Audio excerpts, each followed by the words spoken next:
suis maintenant sur le stand de Jenny Edition avec Dimitri Lam, l'auteur du manga gay Josh. Bonjour Dimitri, bienvenue dans le Yaoicast. Bonjour. Alors, donc pour commencer, ton stand, est-ce que ça se passe bien? Qu'est-ce qu'on peut y trouver? Bah écoute, ça se passe très bien depuis jeudi. Donc sur le stand, ce qu'on peut trouver, c'est les publications de notre maison d'édition, donc Genaï Édition. Donc il y a Josh, Delirium, et puis le tout nouveau projet qu'on a, c'est Longfort. Donc c'est un roman illustré, une série fantastique. On trouve également tous les produits dérivés de Josh, donc les posters, des cartes postales, des badges, des t-shirts, des mugs aussi. Wow. Et on a aussi des dessins originaux à présenter et à vendre. Voilà. D'accord. Donc Josh, je l'ai déjà dit plusieurs fois dans le Yaoicast, c'est un gros succès, des milliers de ventes pour le premier tome. Quel est le bilan un petit peu par rapport à l'année dernière où on s'était vu déjà à la Japan Expo? Alors depuis l'année dernière, on est à l'heure actuelle à plus de 1800 exemplaires vendus du premier tome de Josh.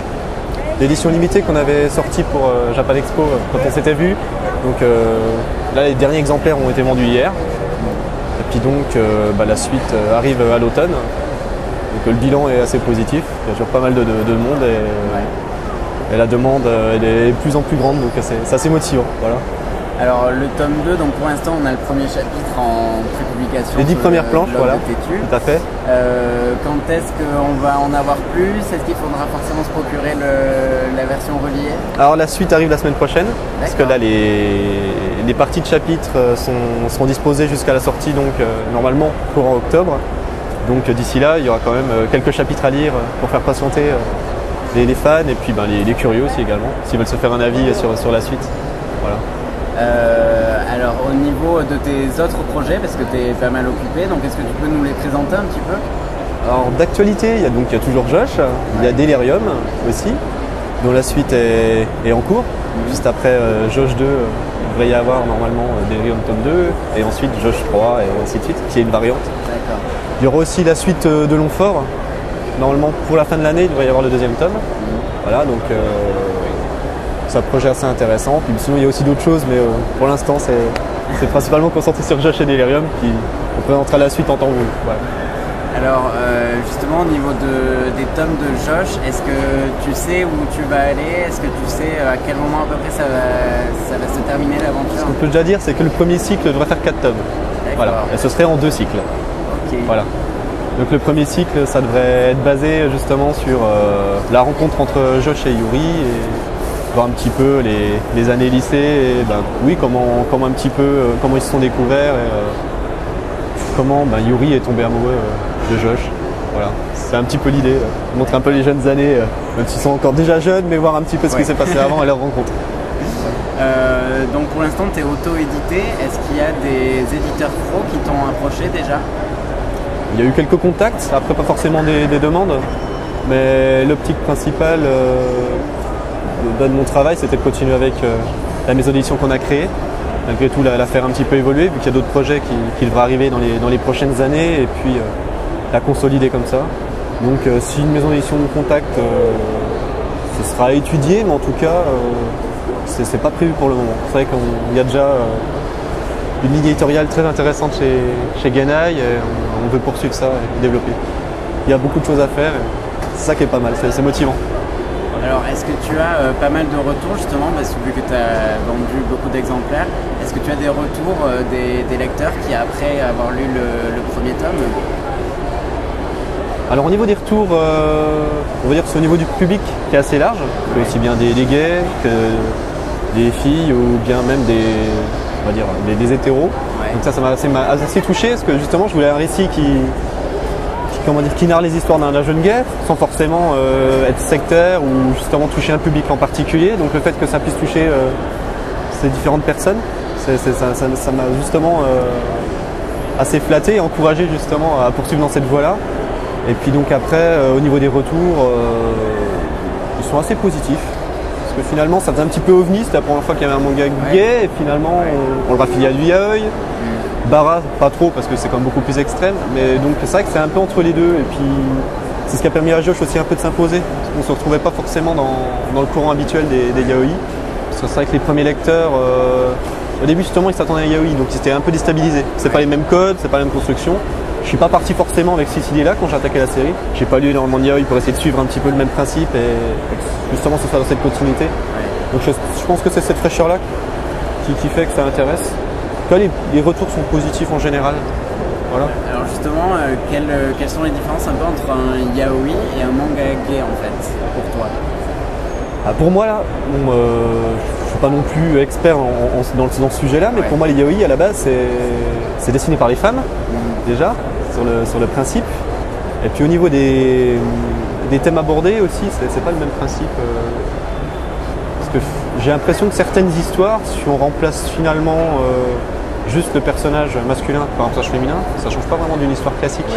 C'est que ça a un rapport un peu aussi sur certaines histoires, un peu dominant-dominé, ça se joue un petit peu sur ce jeu-là. Et c'est pas... J'ai déjà lu quelques yaoi que j'ai apprécié. Je suis pas forcément un grand fan, j'ai pas une grande bibliothèque de ces séries-là. Mais c'est vrai que finalement, je m'en suis pas imprégné. Donc c'est vrai qu'après, la différence avec un manga gay et un yaoi, je sais pas. La seule distinction, c'est que je suis gay, donc là c'est un sujet qui me tenait à cœur parmi d'autres projets. Après, je pense que c'est tout ce que je peux préciser sur la différence. Donc l'homosexualité fait vraiment partie intégrante de l'histoire. Voilà, tout à fait. Après, il se trouve que ça raconte une histoire et il se trouve que les personnages sont gays. Donc le thème, c'est un petit peu la découverte de sexualité des différents personnages et un petit peu comment ils se gèrent et leur rapport par rapport à leur travail, leur entourage, leur famille et comment ils le subissent ou comment ils le vivent. Après, je pense pas que ce soit quelque chose qui soit vraiment abordé dans les yaoi, de mémoire. Enfin, je me trompe peut-être, mais en tout cas, j'en ai pas connaissance. Non, c'est voilà. Alors, pourquoi avoir choisi la forme d'un manga et pas une BD, par exemple? Je sais pas, ça coulait de source. Les dessins, à la base, quand je les travaille, que ce soit des esquisses ou des dessins, c'est toujours en noir et blanc. Donc après, c'était même pas sur le fait de travailler plus vite, ça me paraissait logique. Puis en étant très très grand lecteur de manga, pour moi c'était un peu la continuité. Après oui, j'aurais des projets, j'aimerais beaucoup travailler sur des petites BD en couleur. Ça sera peut-être à l'avenir quelque chose que je présenterai. Mais je sais que les deux domaines m'intéressent.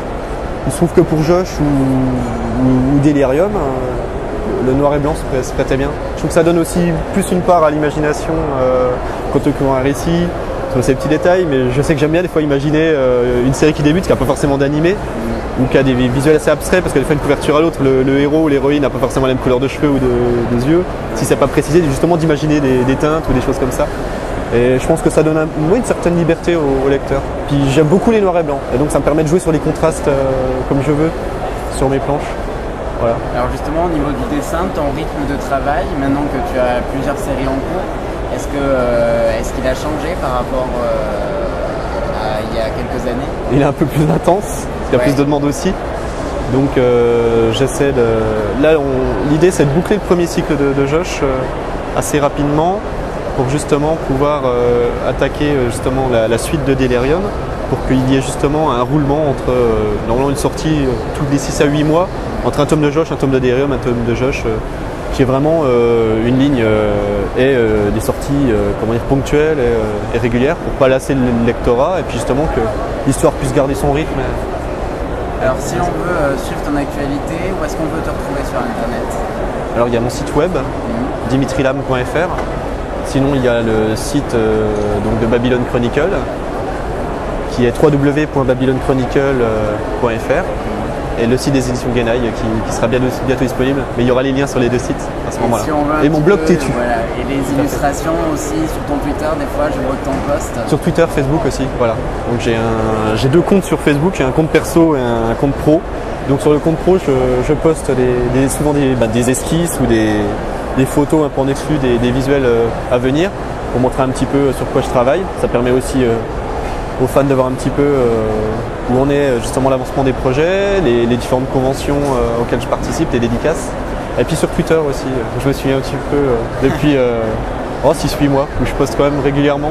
Voilà, parce que c'est vrai qu'il n'y a pas forcément les mêmes personnes qui suivent. Les personnes qui sont là c'est de Facebook, d'autres qui préfèrent être sur Twitter. Donc ça permet de donner les informations d'un côté et de l'autre. Voilà. pour être mieux vu. Ben, merci beaucoup Dimitri et puis bon courage pour la fin de la Japan. Merci à toi. À bientôt. À bientôt. Merci.